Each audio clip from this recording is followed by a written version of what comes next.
Assalamu alaykum qarindoshlar, hozirgi vaqtinizlar xayrli bo'lsin. Ta'limlar kanaliga xush keldinglar.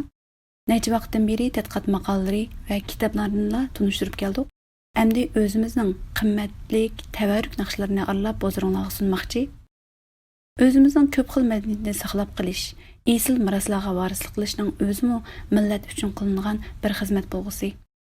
Yo'lchum xalq naqshlariga to'lima erisman kishi bo'lg'achqa, uyimizda koni qapliq, qapsiz lentalardan kirgizilgan yoki radiolardan saqlab olgan naqshlar qatorida peshqadam naqshchilarimizning koni nodir naqshlarimi bor ekan.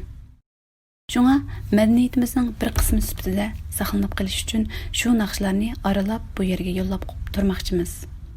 Tunji qadamda ataliq naqshchimiz Tunisa Salayidinadining o'rilishidagi Kabiyat muqamining julasini aytmoqchimiz.